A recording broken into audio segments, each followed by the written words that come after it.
What's up, guys? Welcome back to another episode of Lowdown. I got a lot of interesting stuff to talk about today, so let's get right into it.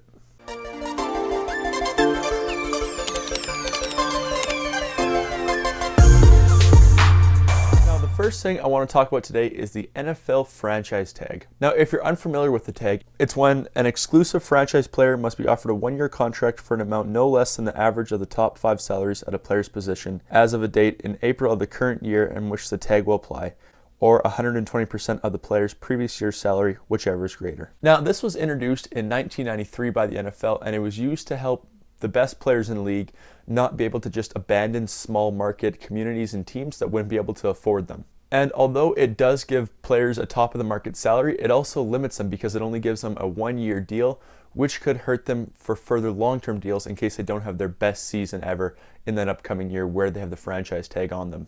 Now, the reason this is relevant lately is because previously after the Super Bowl, the Broncos used their franchise tag on defensive end / outside linebacker Von Miller. And lately there's been a lot of stir in social media about the issues they're having on it coming to an agreed deal. Now, with this franchise tag, Von is expected to get around $14.04 million salary, and he is not happy with that at all. Now, previously when they went to the White House, they all took a picture together. You saw DeMarcus Ware post one photo, and then right after, Von Miller posted the exact same photo, except with John Elway cut out of it. Now, is this him taking a shot at John Elway saying he's not happy, or is it just an accident? No, it is 100% a shot at John Elway. Now, Miller wants a 6-year, $116 million deal, which would give him around $19 million a year. He also wants $60 million of that guaranteed. And he even came out a couple days ago and said if he doesn't get the franchise tag lifted from him this upcoming season, he won't even play. Although it's kind of confusing though, because the day before he told Chelsea Handler even if he has the franchise tag on him, he will play this year. So who really knows what's happening right now? And Brandon Marshall also chimed in saying, yes, the franchise tag needs to be lifted because it hinders the best players in the league. And I agree with Brandon Marshall. I think there's no such thing in the NFL today as a small market team. Every single team with their owners, with the cap space, should be able to afford to pay the best players. And if they can't, they should be able to go and take their talents where they know they can get paid. Either way, though, this will come to an end on July 15th, as that is the deadline. And the next story is that St. Louis quarterback Nick Foles has donated $250,000 to an Arizona new academic center being built. Now, everyone says that time is money, and based on Nick Foles' current contract, instead of paying the $250,000, he could instead donate 7 days of his time to it, and that would be the equivalent of his salary. So which would you guys prefer? Would you prefer he came and donated a week of his time to help, or would you prefer that he donated the $250,000? I'd love to hear what you guys have to think down below. And the last story today is that on The Score, they had their thing this week called the Money Week, where they took over looking at expenses of owners, players, advertising, fans, all of it. And the one I'm focusing on is us, the fans, right now. So it said that on average, an NFL fan pays around $483 per year. Now, for some people, that just means jerseys and other fan gear.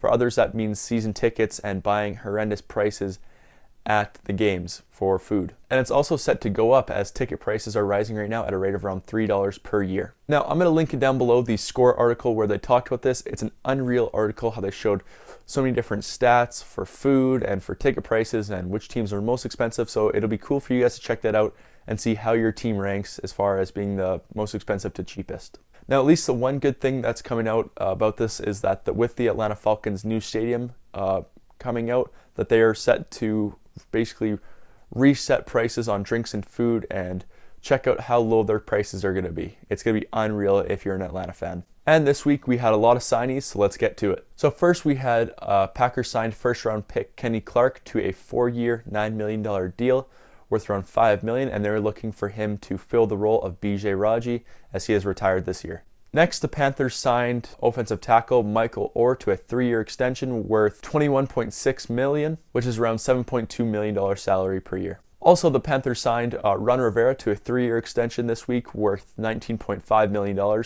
First time I've covered a head coach's contract in this. The Bears also signed tight end Tony Moeki. Hopefully I pronounced that a little close. They gave him a 2-year, $5.5 million deal. The Broncos also re-signed Brandon Marshall to a 4-year, $32 million deal with $20 million guaranteed. And the last deal, which I missed talking about last week, I was a little bit early on my filming of it, so I couldn't cover it.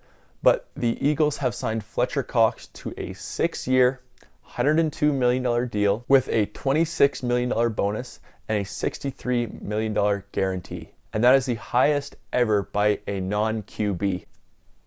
Unreal. So there you guys go. I hope you guys enjoyed this episode of The Lowdown. If you like this video, please hit that like button. If you really like the video, don't forget to share the video. And if you're new here, as a lot of you are lately, don't forget to subscribe, as I put out 3 videos every single week. If you're liking the LF shirts, these are dropping on Saturday. If you're watching this video a little later, it'll be one of the first links in the description down below. And as always, thanks.